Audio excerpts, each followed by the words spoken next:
anak-anak Bapak semuanya. Semoga tetap dalam keadaan sehat. Berjumpa kembali dengan saya, mata pelajaran Penjas oleh Bapak Bengek Roni Silain. Pelajaran kita pagi hari ini yaitu atletik.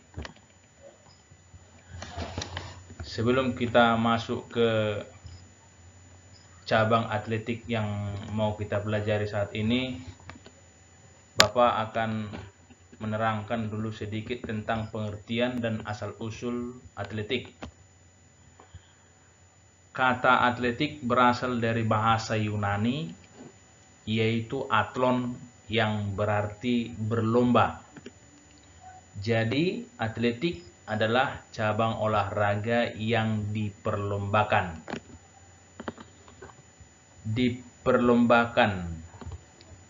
Perlombaan atletik meliputi nomor perlombaan antara lain jalan, lari, lompat, tolak, dan lempar.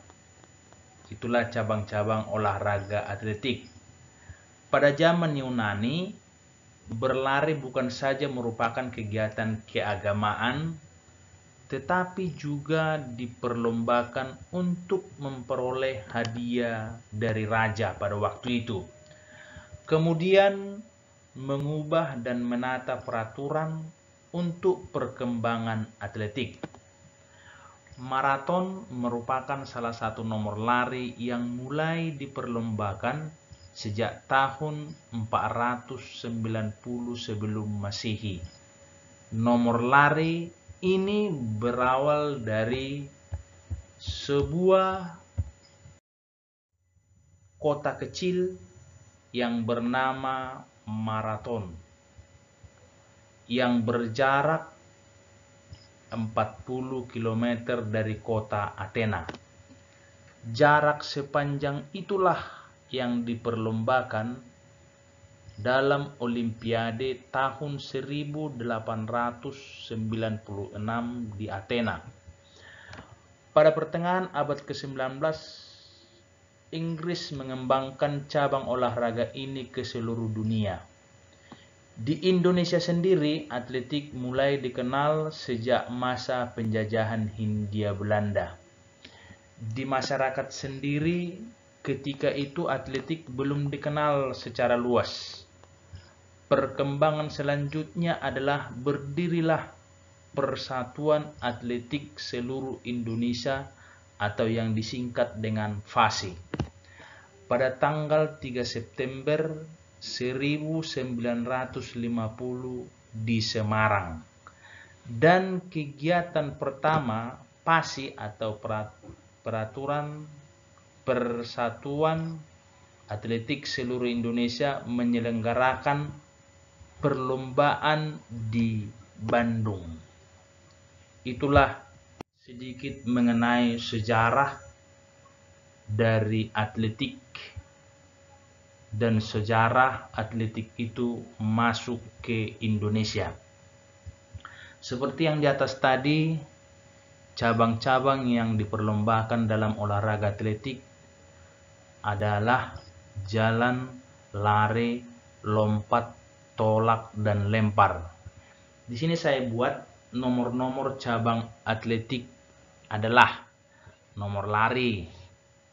Saya buat di sini lari jarak pendek, lari jarak jauh, lari jarak menengah, lari halang rintang. Nomor lari sendiri, lari jarak pendek yang diperlombakan biasanya jaraknya 100 meter, 200 meter, 400 meter. Kemudian lari jarak menengah yang diperlombakan 800 dan 1500 meter. Lari jarak jauh 5000, 10.000 meter dan maraton 42,195 km.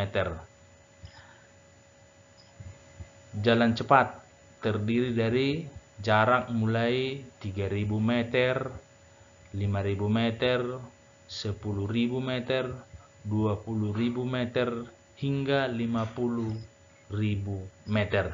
Itulah nomor-nomor cabang olahraga atletik.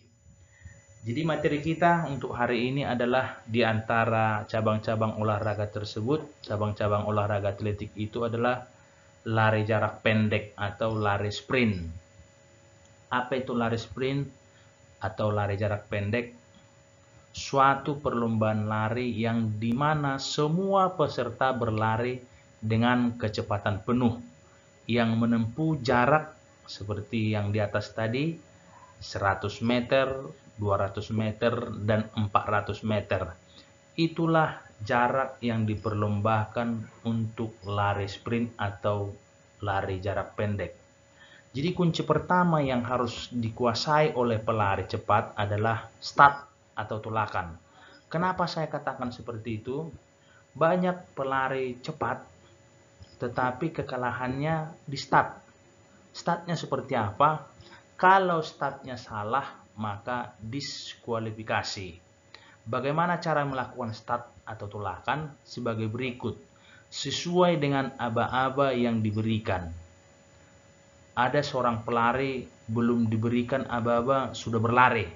Padahal di situ ada aba-aba yang diberikan. Urutannya mulai dari gerakan bersedia, siap, iya. Itulah sikap yang harus dipatuhi. Atau bunyi pistol yang terakhir. Begitulah cara melakukan start atau tulakan untuk aba-abanya pada saat lari sprint. Kemudian start yang digunakan dalam perlombaan jarak pendek, start yang biasa digunakan dalam perlombaan lari jarak pendek yaitu adalah start jongkok, karena dapat memaksimalkan kecepatan berlari dan membuat lebih nyaman. Start jongkok adalah start yang dilakukan dengan cara berjongkok. Berdasarkan cara pelaksanaannya, start jongkok dalam lari jarak pendek dibagi menjadi 3 macam. Start jongkok itu dibagi menjadi 3. Yang pertama adalah start pendek atau ban start. Kemudian medium start atau start menengah. Kemudian long start.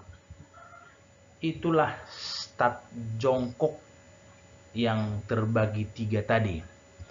Kenapa start jongkok? Siapa yang menggunakan start jongkok tersebut?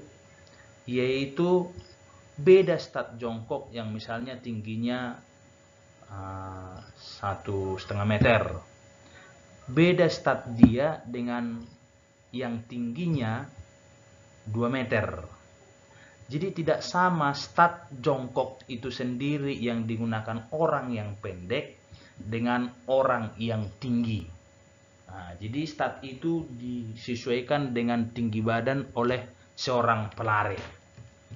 Begitu pula dengan yang tinggi itu.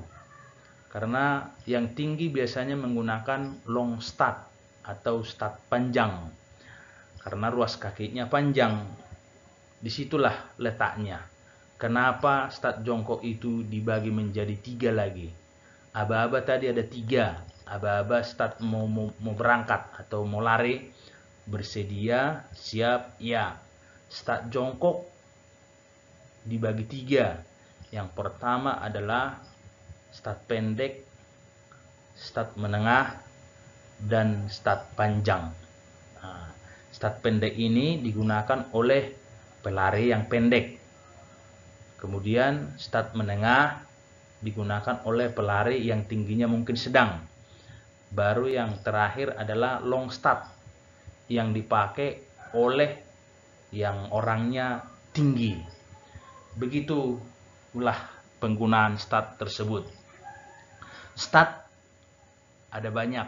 Start jongkok, start melayang, dan start berdiri. Ada 3 macam ini.